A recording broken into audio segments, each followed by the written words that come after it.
My name is Mark Rowland, and I am the pastor of the Anderson Hills Church. My job is simply the moderator, and that is to make sure that these guys don't talk too long. And of course, being preachers, talking too long is sort of an occupational hazard. So that would be my job. Just can't be true. So let's just find out. Let's just start by finding out what churches are here today. So I see Westwood here. Who else? Milford Trinity. Others? Groesbeck. Groesbeck. Hyde Park Community. Hyde Park. Otterbein, London. Okay. Springboro. Bethany. Bethany and Spring Grove. Springboro. Oh, Spring Grove is a cemetery, isn't it? Really increase your membership. That's where they said the pastors can't preach. Other churches. Anderson Hills. Anderson Hills. Any others? All right. Well, let's have our panelists. They're going to be sharing about how they have moved to this new type of leadership structure. Let's just start and introduce yourself and maybe why you're on this panel. Okay, I'm Kyle Jones, a layperson at Faith Community United Methodist, and I guess I'm here because in 2002 we decided as a church that we needed to make some changes, and I was chair of admin council at the time and led the final decision making and planning and led the congregation through the reasons why we were making a change. And so I had some experience at that point and was on what we call our board of servant leaders to start the program, and just completed my second 3-year term on that board. Thank you. I'm Randy Stearns, pastor of that same church, and been there just going on 3 years. I'm Dale Likens at Mason, the pastor there. I'm Kathy Savage, and I'm a layperson from Mason.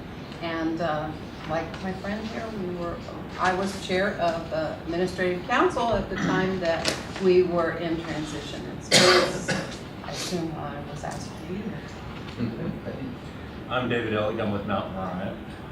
Last year we decided to make a change in transitions to this new leadership structure that we've implemented. I was currently chairperson of SPR in that role, and I was on the panel that helped design and steer our new church leadership structure, and that's why. And I'm Chris Henderson-Johns. I'm the lead pastor at Mount Moriah. So we've got a church that's just started it, and then a church that's been doing it for some 12 years, so this should give us a great profile. If you'll look in your packets, you'll find a document called the Modified Church Structure, and you want to pull that out if you haven't already. Anybody not have this?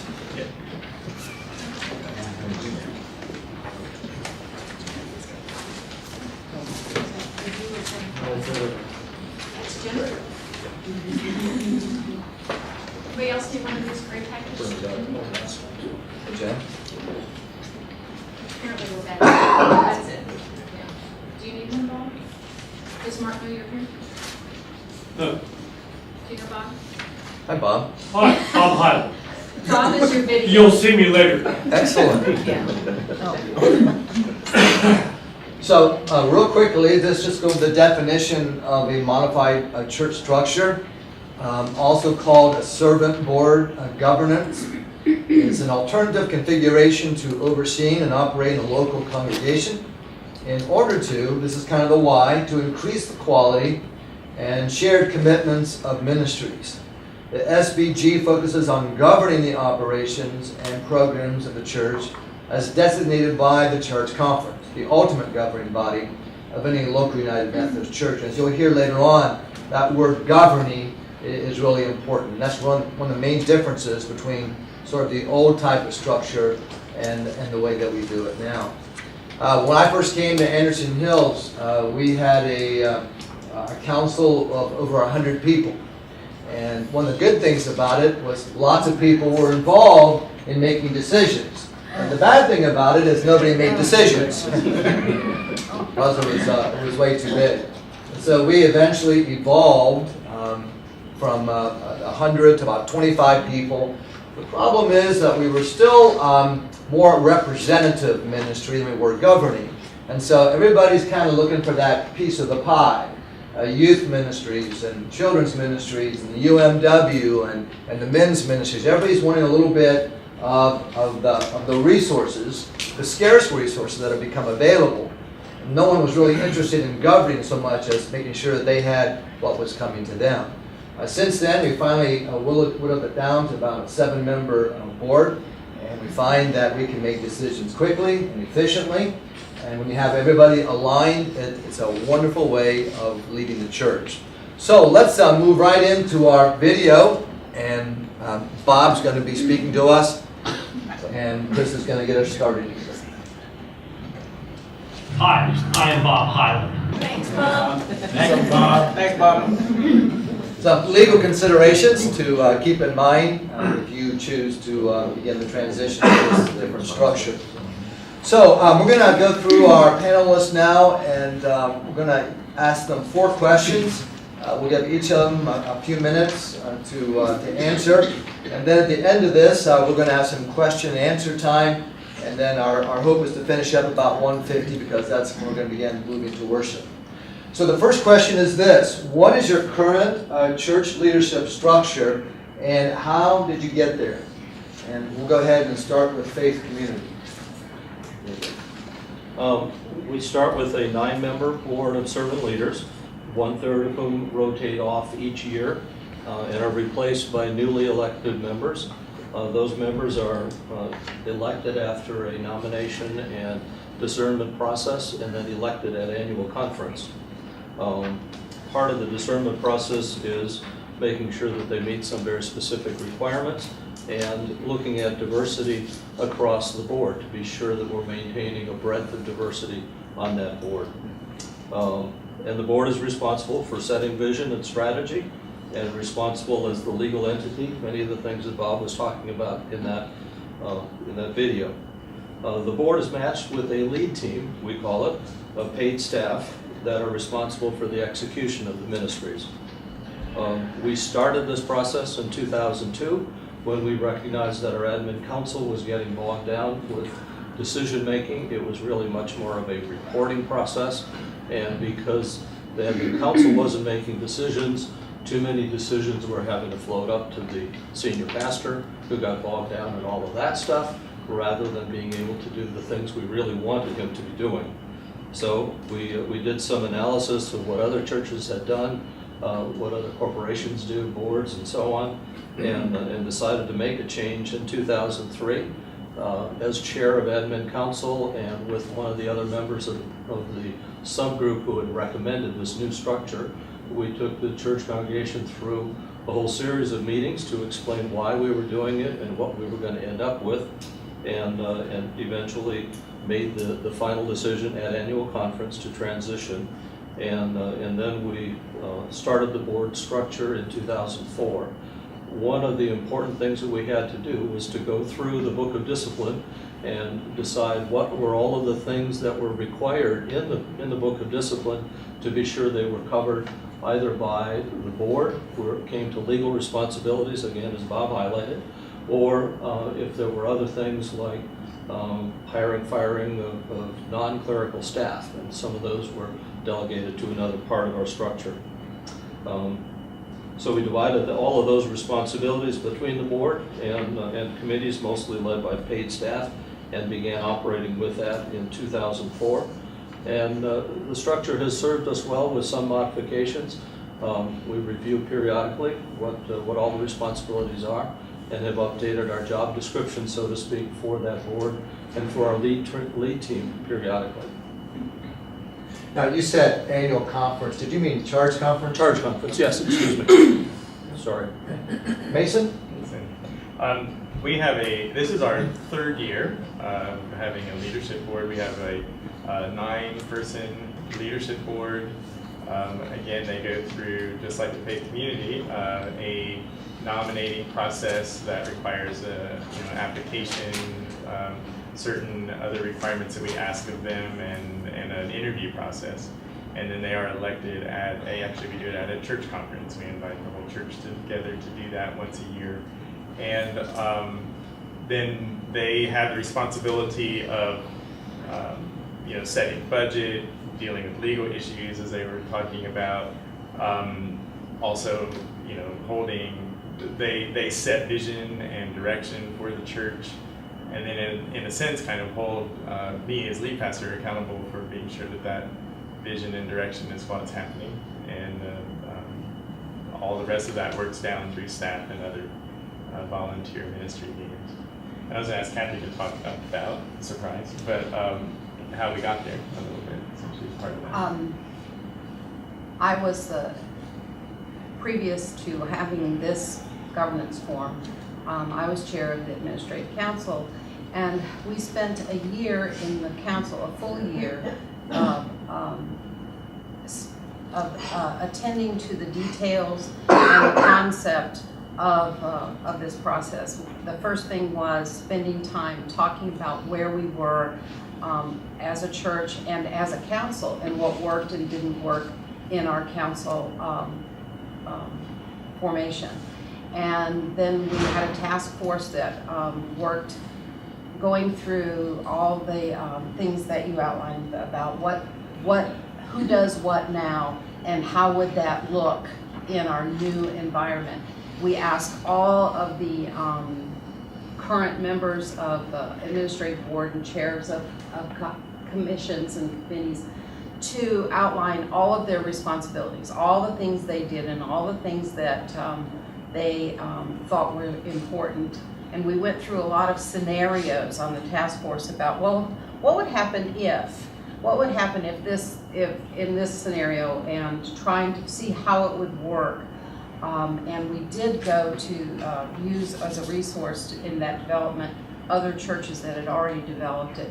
And we kept the council in the loop, and at every meeting, it was an agenda item and an important block of time on our agenda, discussing where we were in the process. And then at the end of the year, we took our documents and approved them at our administrative council, and then eventually at church conference. All right. For us, I was at the church probably about 6 months and started to notice a trend. We would have somebody that would get passion and exuberance around an idea or a thought, and it would take months to run that through the chain of command or the chain of different teams and committees that it had to be passed through. And by then, some of the energy and passion was gone. And it would have been so much easier if, in a conversation of does it fit the mission and vision, and the answer is yes, to have empowered some folks. So we had a group that planned and did some strategic planning, and one of their recommendations to our administrative board was to look at the possibility of restructuring. So after some consultation with some other churches that have restructured, there is a book out there by, last name's Kaiser, it's called Winning on Purpose. That was something that we took a look at and talked with some other churches, and formed a group, a subset, and met for 3 months and went through what a modified leadership structure at Mount Moriah would look like. Many of the legal things that Bob was mentioning, we avoided. Our church trustees are working trustees because of our size. We don't subcontract a lot of things out, so our trustees are still our trustees, and the chairperson actually sits on our new church leadership team, which is a 12-member board. We have a 13th member that is a non-voting recording secretary. Our structure actually gave me, as a stakeholder within the church, a voice and a vote at that level. If things go to a vote, and obviously with a 12-member board, anything that is passed requires 50% plus 1. So we do have a super majority, if you will, on anything that would come to a voting matter. That board, we rolled into them everything that's finance and pastor parish related, and we have 2 sub-teams that can meet apart from the board if there's greater discussion that needs to happen around the area of finance or human relations. We're kind of 2-tiered. The top tier is that church leadership team, and there are policy makers, our visionaries, They're dealing with kind of the big picture, if you will. An aviator illustration I heard is 30,000 feet level decisions. And then we have a group that sits below me, which is our ministry leadership team, and that's where all of our program leaders come once a month to figure out how we're going to implement the vision and the policy that's set. And that's also a way that our program leaders are talking to one another. It's a glorified staff meeting, but it's a way that those folks are communicating with one another, making sure we're not stepping over one another's toes. And so there'll be some collaborative process there as well. So here's the second question, and we'll just start with Mount Moriah and work our way back this way. How do you make this new leadership structure work in your church? I promise David's going to get to talk, but we divided out the questions.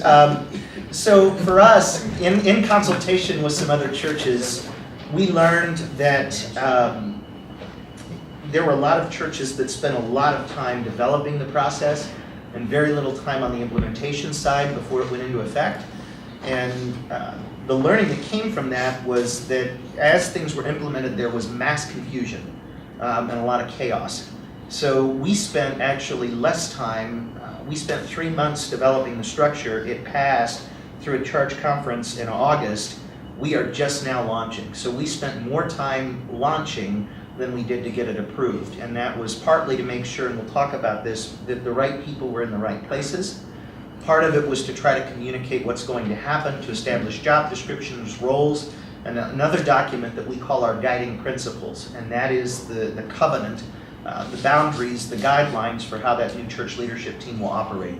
And as a final measure of a check and balance, that had to be approved by our council before the new structure could go into play. And they just voted themselves out of existence by doing that this month. So in February, we're fully launched into the structure. I think for us, everything that's come through on paper, we have descriptions, we have people, we have grids, we have a structured document, we have guiding principles. The paper looks great, but we've also communicated that people are people, and as we live into this, one of the struggles that we anticipate is that there will be some confusion and that there will be some learning on the job. So we have made everything, we've set a mandate that on an annual basis at minimum, this is going to get reviewed, and that we can make changes necessary to make it function based on what we've learned as we live into it. Mason?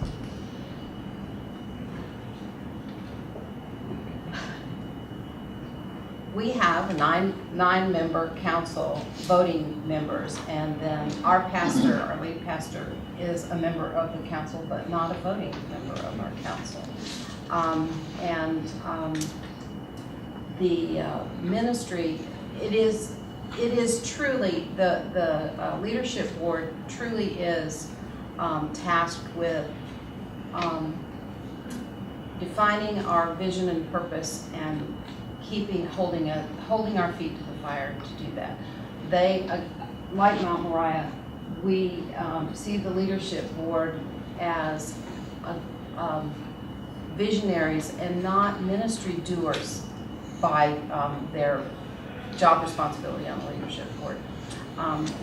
Freeing up the pastor's time and a lot of people in the church to be doing ministry instead of attending meetings, and that has worked well for us.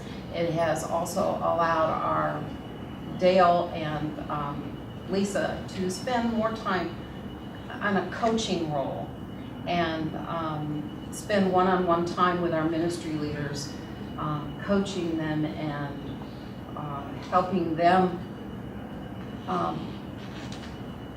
develop their own ministry plans and implement those plans. That's absolutely right. And keeping the board focused on their role is something, it's fun to watch them do that. Now that we're in the third year, they have to do that less. But that first year, something would come up, a member of the board would bring something up, and another would say, but that's not our job. And they would have to go, that's true, it's not. So, but the communication though between me and them and me and the ministry leaders and whether those are staff or volunteers is more important, more intentional, And that's one thing that helps the whole process work as well as it does. So constantly keeping them focused on that they're not dealing with daily managing decisions. So who does do that?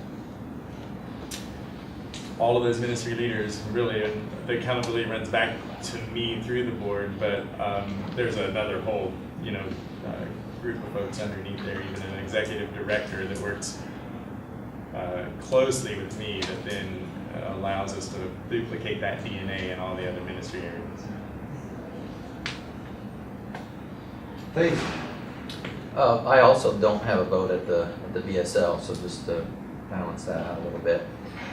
One of the things that's unique at Faith Community is the fact that I'm a new pastor coming into someone else's configuration. And so part of what happened, the system would have been about 10 years old at that time.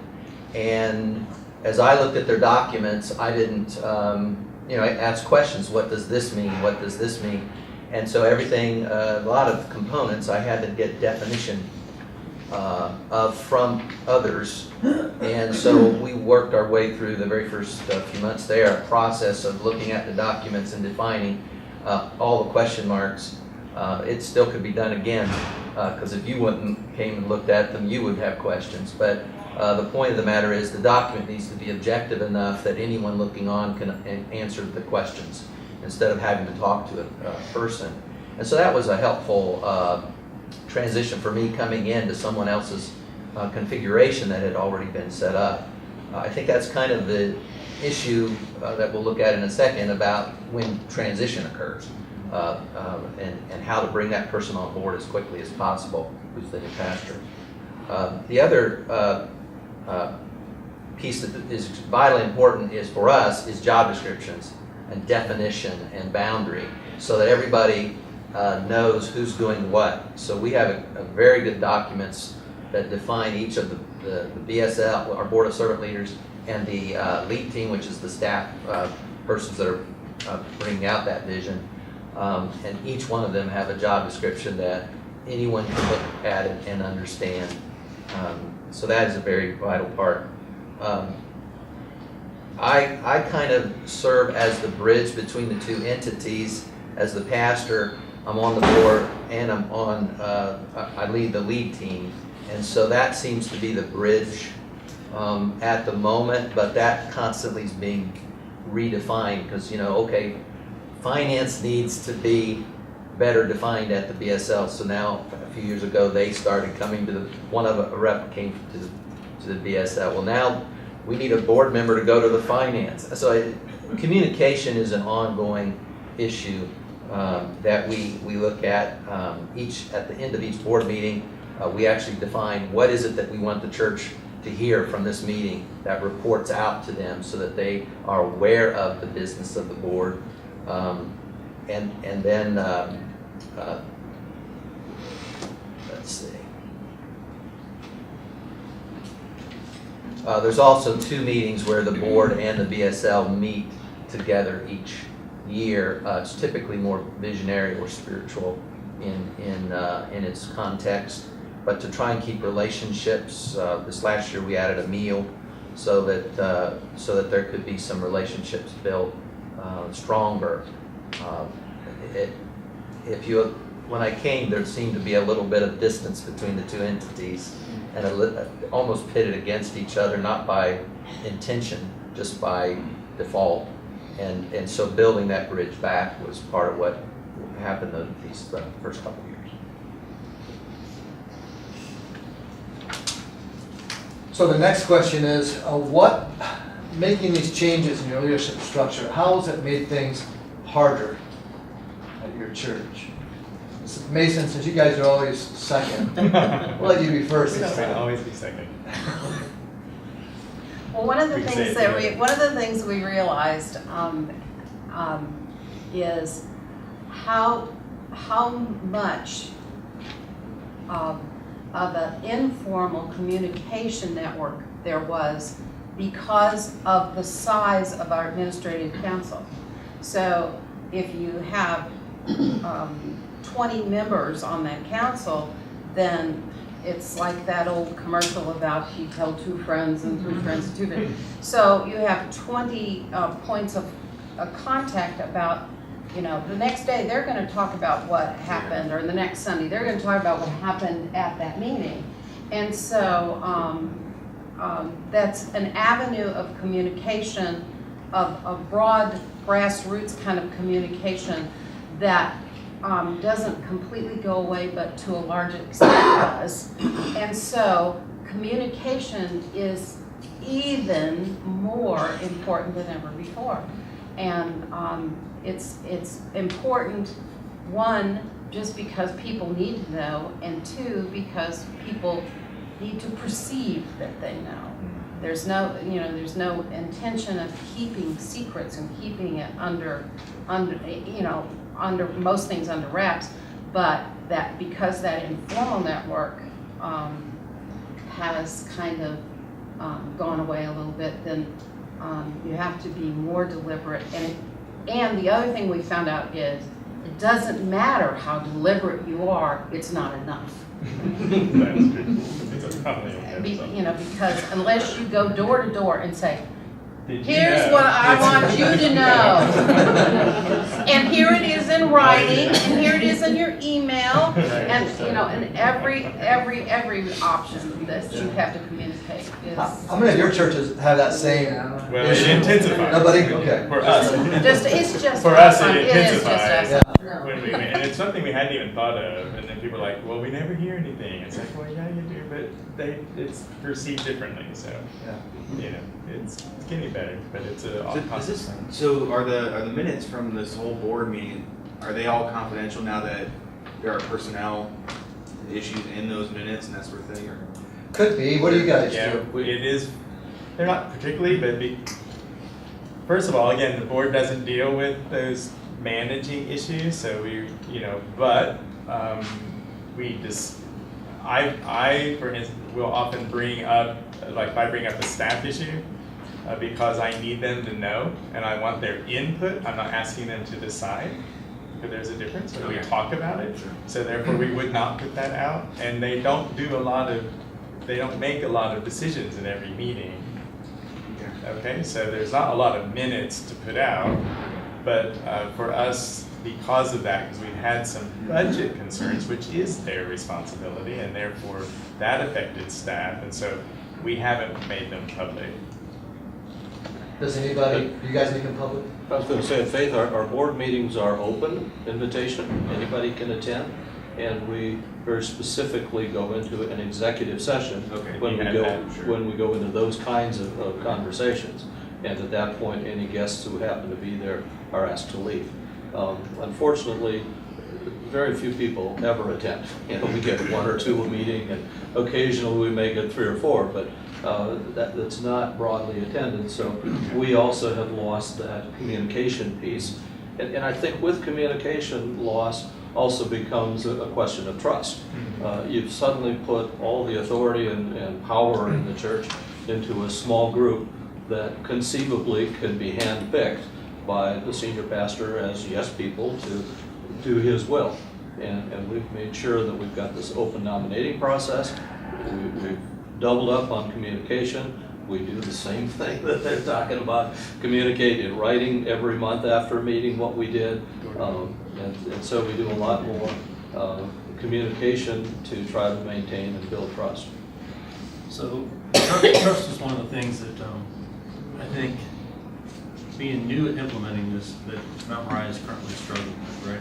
So whenever you change an existing structure that people have grown up and they've lived within for years, there are a lot of people that question this new structure change, right? Because that's all they've known. And you hear about things like you just talked about, the pastor's going to choose his specific people, and they're the only ones that are going to know, and they're going to choose what we're going to do, and I'm not going to say. So there's initial trust relationships that are there that we're experiencing right now in Mount Moriah. One of the things that I would recommend that you do is that if you decide to pursue this change, that your congressional members are the ones that lead the change. When you go to your church conference, make sure your members lead that discussion. Don't leave that up to your pastor, because who's ever up there is leading it is going to be perceived as being the ownership. of this change. You want to make sure it's your congregation that's the owner of it. And then again, communication is extremely important, especially for the first couple of years, to make sure that they see, yeah, I'm hopefully hearing more than I ever have before, and I'm more on board with this. And I think, just to pick up on the communication issues, to tell you how, if somebody figures it out, they'll have $1 million book. Because when we did our charge conference to approve the structure, Brian required that we had 3 weeks lead time before that charge conference where it was announced. It was on our Facebook page, our website, and our newsletter, our bulletin, pulpit announced for 3 Sundays. And I had someone come up to me the day of the vote and said, "Where was this? We had no idea this was happening." We had town hall meetings. I mean, we had... Open town halls. Yeah, we Well, I've heard of that had... happening, Chris. Huh? It's unusual, I've never heard of that. I know. That's So it happens, and whether you're in the traditional model or a modified leadership structure, that's just something you're going to have to be aware of is going to happen. Inevitably, someone will come up and just be mad as hell because they didn't know, and it's life. One other thing that we did to try to address the trust question was we made the board accountable for doing a church-wide survey every year to be sure that we had a vehicle to sense interests and concerns and questions going on within the church congregation. And we've changed the format of how we do that several times over the last 10, 12 years. But we've maintained that accountability that we do a survey and we do a report back to the congregation saying, what did we learn and what are we going to do about it? great. Okay, our last question is, how has it made it easier at your church? Faith, you want to go ahead? Start. Yeah, the last question I didn't get to address, I did want to highlight one of the things, the problem as well as the solution. The problem for when I came in, there's an issue of silos that had been established. Since it had been in place for 10 years, the staff had really worked themselves into their own modes of communication, their own modes of recruitment, their own modes of training. There wasn't a church-wide framework of recruitment, et cetera. It was always each department. And so that's something we're addressing at this time, but I wonder the ones who are just starting this year or 3 years, if they won't be drifting that direction. And so I'm wondering if it's not the kind of thing you drift to back and forth, but I did want to highlight silos is our present reality that we're trying to work through and create a synergy of sorts. So I did want to highlight that. Yeah, a sensitivity to that is important. Easier? Things that make it easier? Okay, well, the thing that we were hoping for and we did find is that decision-making can be made at lower levels in the organization, and people can be empowered to make those decisions and choices without everything have to go through the 3-month process or 6-month process that can drain energy. And so it's important that we have accomplished that, and we truly believe we have. And certainly there are fewer meetings that the senior pastor has to attend, so there's some time savings and opportunities for refocusing that energy in other more important and more impactful areas long term. Mason? I wanted to start by saying that for us, one of the things on our thing, in this question is that it's broken down silos. So since we're new, maybe we'll build them back up in new ways. But hope not. But it has been amazing to me to see the cultural shifts that we've been working on actually start to take place as there's clarity now of purpose and direction and an intentionality about communicating that and passing on that DNA, as I mentioned earlier, in all the ministry areas and in those leaders, so that we can see the new ministries that are taking place have just multiplied. And so I think that's because of that decision-making process being streamlined and empowerment to people on the ground, people who are actually leading those ministries. And people will often say, when they're not used to that, and for us actually, I would say there weren't as many folks who were all that concerned about the change until the board started making decisions that affected them. And then they're like, wait a minute, who's doing that? There's no staff parish? What is it? Like, when did that happen? Who do I Who do I complain to? Who do I complain to? So, anyways, but seeing that, so there, who's in charge? Well, the actual ministry leaders are in charge of their ministry. And, we then, through a staff structure and other, hold them accountable to the vision and the purpose, the budget and the policies. And if it fits within all those, go for it. So. Do you mind if I answer a little bit on this? Take it away. So since we are new in this procedure, one of the things that I'm seeing is the excitement that comes from the people that are now put in these certain roles. Now we've got the right people in these roles. They come up and they ask questions and they find out that, yeah, they can make a decision. Yes, they have a budget, and a little, you can see the spark in their eye and when the light bulb hits that, wow, and it comes back to trust. That we trust those leaders to make the decisions they need to make. And they're excited about that. And I think from where I sat, I served 2 years at Anderson Hills and was in charge of the program ministry and had a budget and managed that. And to have people going through 3 levels of approval before they could spend $5, it was frustrating for me to watch that passion being diminished. So this does give freedom and empowerment to people who are program leaders and program ministries in the church to do the ministry and not get bogged down in administrative processes. I think, when David was the pastor parish chair, one of my #1 complaints to him was that I didn't have time to invest in our staff. And now I'm freed up, don't have to attend as many meetings a month. I can have those one-on-one meetings with those program leaders, sharing with them the vision, learning about what they're doing. We can have those conversations at the ministry leadership team. They can take things off to the side, but it allows ministry to actually happen because we're really set up in a leadership development model rather than we've got a board of 20 people who are making decisions about who we want to be in 5 years and can we afford to buy a bag of sand for the preschool. And that honest to God happened. And, and you could see the people who got excited about policy and vision casting light up when we were talking about it, and they would shut down the moment we were talking about day-to-day stuff. And the flip side would happen with the in-the-trench people versus, those that like to live with their head in the clouds. And now we've got the right people in the right place. And as we work, we're still working to fill out the slate of nominations we do have some paid staff positions. All of our program directors, whether they're currently paid or unpaid, are going to be treated and considered like staff. We're still in the process of getting a few of those, and we're actually going to distribute the list of who's where to the church. And one of the interesting things that has happened, and one of the accusations we got as we tried to do this, is that the leadership and the decision-making power was going to shrink. We actually have more people involved now than we did in our old model. So it's just much more effective. I'd like to add one other thing is that I agree with what you said about positive energy and getting people in the right place. But sometimes to dream and have vision, you have to make hard decisions. And when you have to make hard decisions, in our old system, those decisions had to go, they had to start somewhere.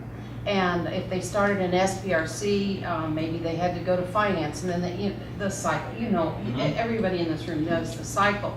So what happens is a decision that's hard to make doesn't get made. And so your vision gets negatively impacted and your mission gets negatively impacted because you are dead in the water. You're just paralyzed because of procedures. We, in the last year, had to make a difficult decision, at which time I was so grateful I wasn't on that board, but thank goodness for the people who are on the board, who were able to let vision be in charge and were in that small group be able to talk about those hard things in detail and make a difficult decision. And when the decision was made and the congregation was aware of the decision, it was hard. It was really hard.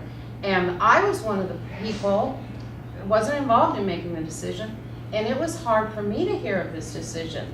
And then I thought about how that decision could have been made in our other structure. And the fact is, it wouldn't have been made.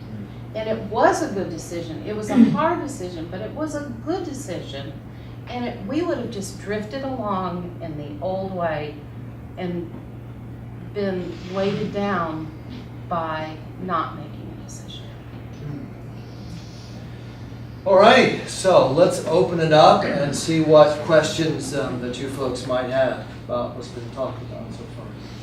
I have one, and the new process of the board, do you find that in your congregations as a whole, people now have a better working knowledge of who's who, where, doing what, and why, and how? I mean, as it pertains to your vision and mission at your particular churches. Because I think a lot of times, our left hand doesn't know what our right hand's doing, and so. I would say for us, yes. And now that wouldn't be across the board because, we didn't go door to door and tell some people, but I do think that we've identified leaders and are equipping those leaders in ways that make them more visible and that it's very clear. Again, whether everybody, because some people just don't pay attention, but yes. We have people in place that we didn't have before. Right, I agree. I would say it's probably incrementally better, but it's so hard to get communication out within any large congregation in particular. You still can go through the weeks of announcing something via every communication you've got, our e-news, our bulletins, pulpit, et cetera, all the same things, and still people don't hear it. So I would say what we've got is incrementally better communication and understanding, but it's still something you've got to keep working at and discovering new ways to communicate. Now, the league team and the BSL all know what everybody's doing. There's really good communication there, total buy-in. That's real solid. But as I mentioned, silos. Each area even has their own newsletters. Each recruitment, it's really just become their own identities, and so we're working to try and create a better system. But I think that's where it would break down, where the left hand doesn't know what the right hand. If you're in this department, you know everything about that department. But if you're not in youth, you're not going to know what's going on in children, or not going to know what's going on in adult discipleship. But there is an ease in pulling everything back to the mission and the vision of the church. Yes. Yeah. Very yes. And Much better. And for us, that hasn't happened yet because there's still and we're pulling all those. I hate the word program, but I'll just use it. Program ministries together, and they meet on a more regular basis than they ever did, and they work together, and they're planning things, in a more intentional way. And for us, in terms of establishing communication with the congregation, it's way too early for us to tell. One of the things, I hope that we'll avoid silos. We think that our structure has been designed in a way that we can prevent that. Do I think it will still happen? Yeah, probably in some cases. We had a situation before we restructured where a mission team that essentially involved all of our junior high students, they were doing a car wash between services on a Sunday morning, and their discipleship teacher had a lesson planned and didn't know that they weren't going to be there. So she shows up to an empty classroom, the kids are out doing a car wash. That could have been solved by just a simple, hey, we're doing this on this day, but those two folks weren't coming together and talking, and now we have teams built around, it's almost unavoidable. Like, unless you just sit there and are silent, you have to talk to one another, and that will hopefully help. I'm wondering how you orchestrate the communication between your board and your ministry teams. This is the scenario I'm thinking. If you have a board that's doing the visioning and the budget setting and that sort of thing, and then you have ministry teams that are implementing the ministry in various what levels of measurement do you use to decide how much budget an area of ministry should have, or whether effective ministry is being done? I mean, I'm wondering how you keep that like an adversarial sort of atmosphere from developing. Do you understand my question? Yeah, so for us, just a couple of things. One of the things, we all met before today, and Faith Community taught me something. Their BSL and their lead team actually meet a couple of times a year. I think that is excellent in terms of establishing communication, something we've not planned to do. So I learned something there. When I was on staff at Anderson Hills, their administrative board set a program or ministry budget, and all of the directors then were responsible to do their own budget proposal, and then we had to collaborate and work together to balance that budget. So just for instance, if that budget was 10 grand and the proposals were 15, as a ministry leadership team, as a staff, we had to determine how we were going to cut $5,000 from that budget and balance it. And it brought us in a way that we were forced to work together and make some decisions about what we could give up and work together, recognizing that all of our areas worked for the greater good. We're going to do the exact same thing at Mount Moriah. And again, that helps with silos. It also helps some of our ministries recognize that they're not all our be-all, end-all, but that all of these areas are important for our success. And our church leadership team could say that our focus for next year is adult discipleship, in which case I and our lay leader are go-betweens between both groups of people. I could say, the leadership team decided that adult discipleship is our focus because we're running behind there. They're going to be funded. So if we've got a budget gap, we're going to have to make it up from some of the other ministry areas. And then we reserve the right, if we end up 10% above budget throughout the course of the year, to prioritize how we're going to use that money to fund either ministries or a staffing position or whatever else seems to be a priority at the time. All right, sir. I think we used, right now, an illustration would be to introduce a tool that everyone can use. So we're looking at something called a balanced scorecard right now that looks at quantitative and qualitative aspects of the vision as we're looking at budget cuts. So the fact of the matter is we have an objective tool. This also breaks down the silos. Instead of saying one person, the finance team, telling us we're going to cut 5% from everybody, or we're going to come in and here's some fat in your budget, we're going to cut it. Here's some fat in your budget, we're going to cut it. Having nothing to do with the vision, only to do with the finance. And so this scorecard is something we're just introducing. They're actually doing it this week, the work will be done this week. And so you have to look at your budget and you rank it a +2, 1, a 0, a -1, a -2, as it meets the criteria of quantitative, qualitative aspects of the vision. And so then we're going to be walking through and making cuts. And so one department, because vision right now is around certain topics, certain areas, they may have no cuts, whereas another department may have significant cuts. But we're doing it all together. See, trying to get away from the silo frames. We're doing it all together so that we're all agreeing and all understanding the sacrifices that are made for the vision. So to me, finding those tools is part of the solution to your question. Another piece I would emphasize is the visioning process that we go through, trying to set priorities for the coming year. There's a several month-long process where we're trying to make those choices and determine our focus for the coming year.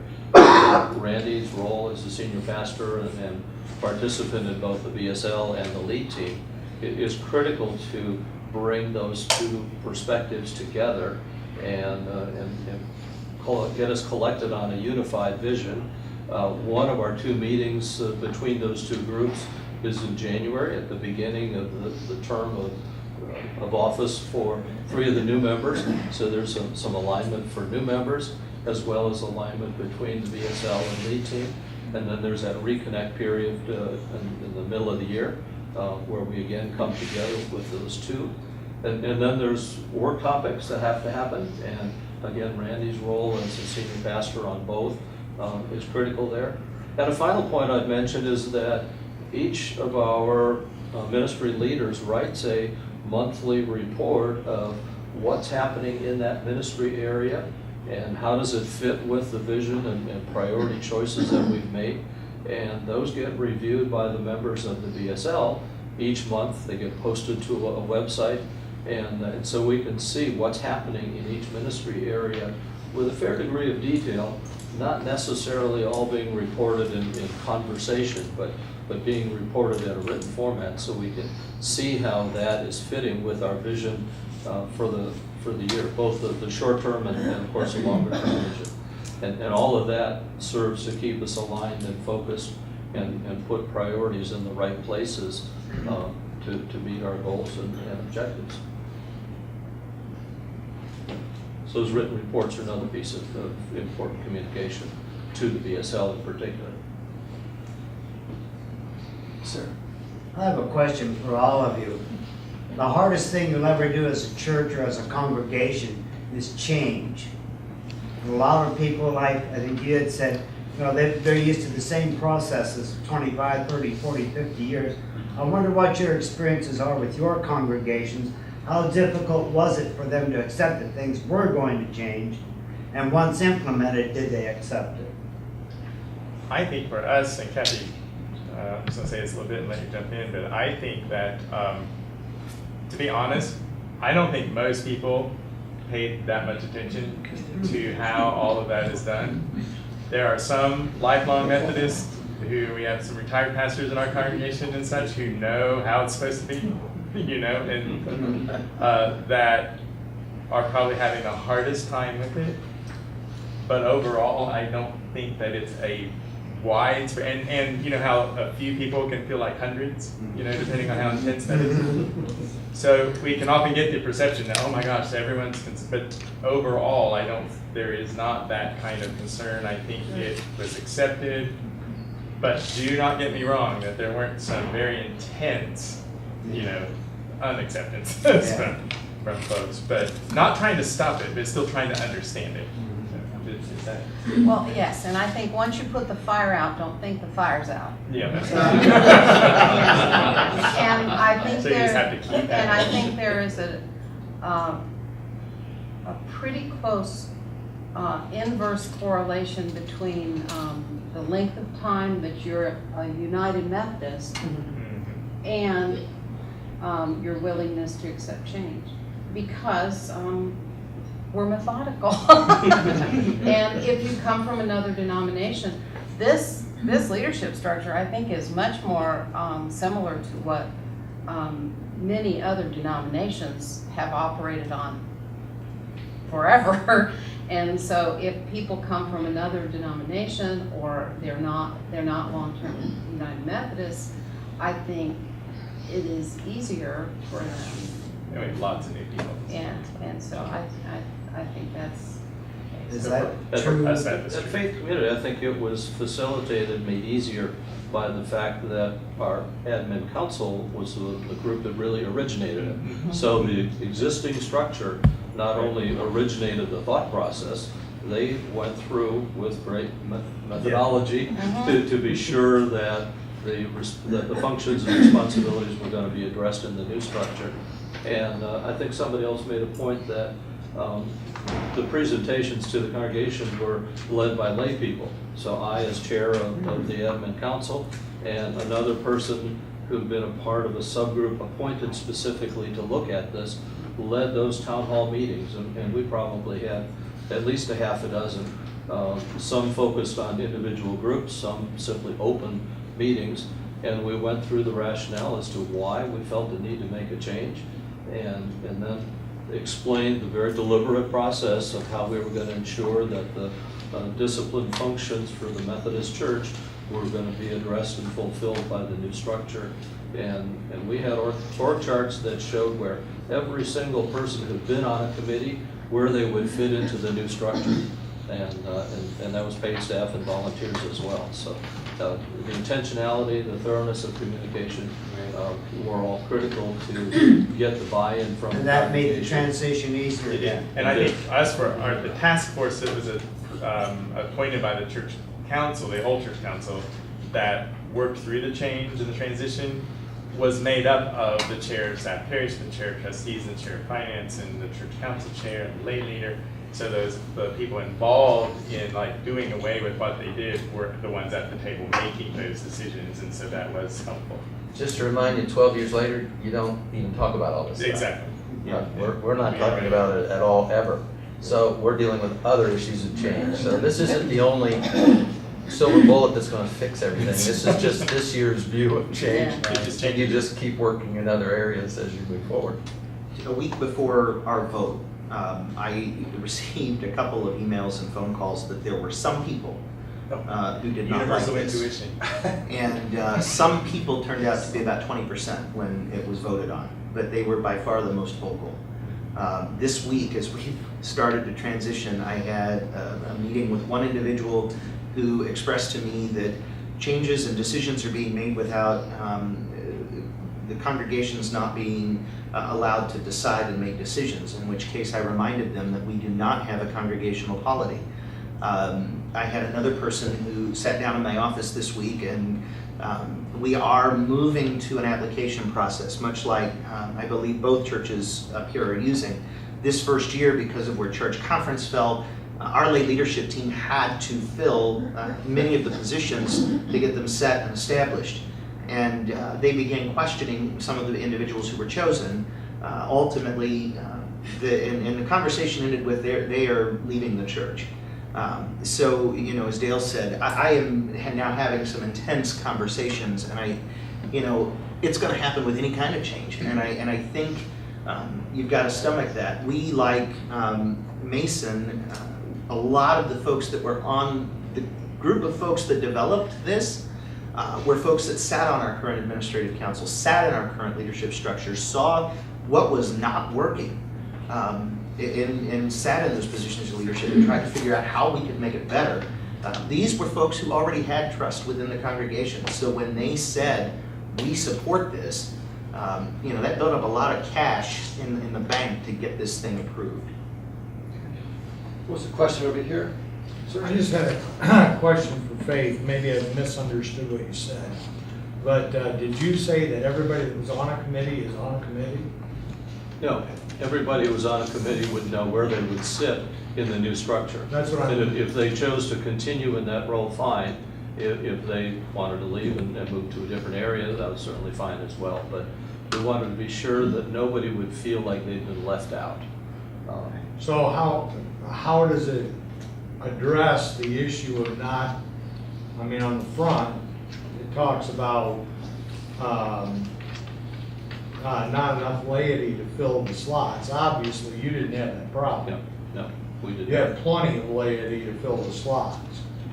Yep. Because then when you went to the smaller, you had plenty of room for everybody. But many of the laity that had been serving on a committee, and may have been a committee chair, may have been a part of the admin council meetings, were now within a ministry area and were involved in a smaller group discussion. And many of them, because of the empowerment and pushing decision and authority down, actually got more authority and more responsibility for whatever area of ministry they had passion for than in the old structure. So that's really what we tried to accomplish, and I think we did a pretty good job of that. You know what I've seen also as far as ministry teams and committee membership things is it's much more facile. We have people coming and going that, you will, in a good way, that you don't make you don't have to make a long-term commitment to be on missions for 3 years, but if there are core people that continue to be involved, but there's more in and out where people, that's something that I'm really interested in, and they jump in and they're involved in that that ministry, that portion of, for example, missions, or, you know, that idea, and they don't feel tied long-term. Do you understand what I'm saying? They don't feel a long-term commitment. You're saying they don't burn out? Right. You don't have to die to get on You don't have to die to get on the committee. Yes, that's right. Well, we don't have any committees, but We don't have so then committees you've like got that. people who are actually on mission rather than talking about how we're going to give money to missions. Yes, So, yeah. yes, that's right, that's right. Thank you. Keep them there. Other questions? I have another one. Have you noticed more intentional involvement in your congregations as a result of this? Do you see more of your people participating in the mission of the church in the different ministries as a result of this shift? I think so. Missions as an example, probably 10 years ago, we decided at Faith that we wanted to get more participation in missions, so we started working on it and measuring it. And there's a saying I heard at P&G, you get what you measure. So we started measuring how many people were involved in missions activities, either within the church or outside. And we set a goal of getting to 50%. And we got to 50%, I think, within 3 years. And a couple of years later, I think when we measured the same thing, we were at over 60%. So I think we did get more participation in the different areas of ministry, particularly where we made one area a priority. And as Randy said, one of the things that we've got to work now is balancing and making sure that we haven't got too much focus there, and that we've got some appropriate focus in some other areas. So we're making some choices. But again, to address your specific question of more involvement, yes. Wow. The whole emphasis is on the doing, Yeah. not the governing and talking about. So by definition, it should have more involvement. Yeah, because we can think that the talking about it is the ministry.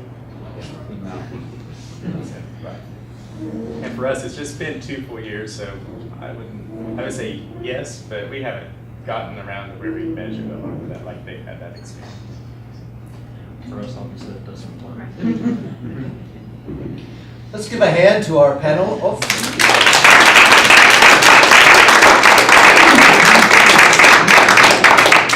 Bob, did you have something you wanted to say? I have a question for the panel, and it's a question that comes from having listened to all three groups today.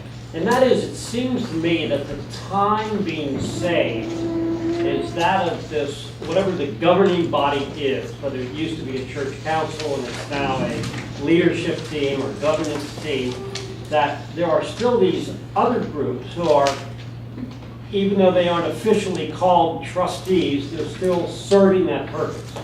Or they're still serving the purpose of being advisors on finance, or staff parish. And so it seems to me, and that's why I'm asking Dale, is that the time that's being saved is because the governing team, whatever, either a church council or the new structure, is cut from, say, 20 to 9 or 13. There have been numbers between there. Do you agree with that observation, or is there more It's time? probably different. For us, we don't have staff parish or any trustees, or any those groups aren't around. But there is like people who are on trustees who were a lot like Mountain Variety was talking about, that a lot of our work was done by just folks who are on trustees. There's now a facilities team, but they don't talk about what they're going to do. The facilities manager asks for projects to be done, and they do those projects. So they're not making decisions about that. The facilities manager is, along with the business administrator. So for us, it's the time being saved on church council and that, as well as all those administrative committees, because we don't have them. Well, who, for instance, Authority speaking of and trustees, empowerment have been pushed down in the organization. So you're not trying to get something done and having to wait for somebody else higher up and eventually the senior pastor to make a decision. okay, yeah. How many So times you that's have a to lot talk of- about an issue There's a before lot it of gets time done? savings Yeah. as you empower decision-making lower in the organization. One illustration in the church is they established an HR committee at one point after this was all, to get the work done. That didn't bode well. And so they hired a person who now is responsible for it. So she's over HR, and I supervise her, but she's doing it. She makes a report for the BSL once a month as well. She uses our guidelines, our vision, etc.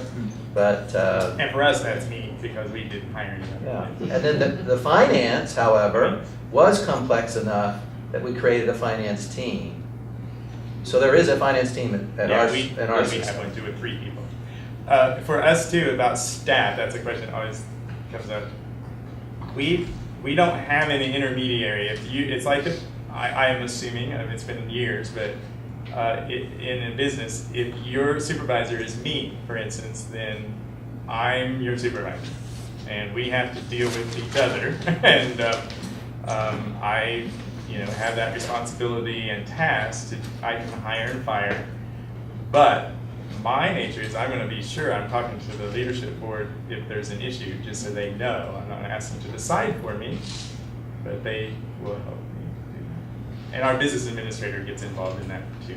And we're set up the same way, and largely, they teach in seminary for pastors in the room about the dangers of triangulation. Yeah, that's the word SPR is an express. It just allows triangulation. Certainly if there's an issue, the biblical model is in Matthew 18, and that's the way that we want to approach it. Like Dale, I'm going to go to the leadership team any and every time I'm having an issue with staff that I think maybe a termination or a 90-day plan or something is going to be put into effect, just to say, hey, this is going on. I want that backing and support, but it's not a decision-making factor either. I think that there's checks and balances. Our team, they did not get a chance to put together a sheet for you, but we had all indicated when we met that we would be willing to meet for coffee, email, chat, do whatever we could. So I started a team. If you want to just type however you want to be contacted on the computer so that it's on the screen up there, I put my email address. So if you guys want to do that, however you want to be contacted, so that if you do want to contact any of us, we're more than happy to do what we can to help answer questions, share documents, structures. That's part of the greatness of the connectional system too, so happy to help. So I hope this was helpful to you, and if you have more questions, I'm sure they'd be glad to talk to you. In about 5 minutes, we're going to start heading for our final worship. Thanks so much for coming, and have a great day. Thanks, Kyle.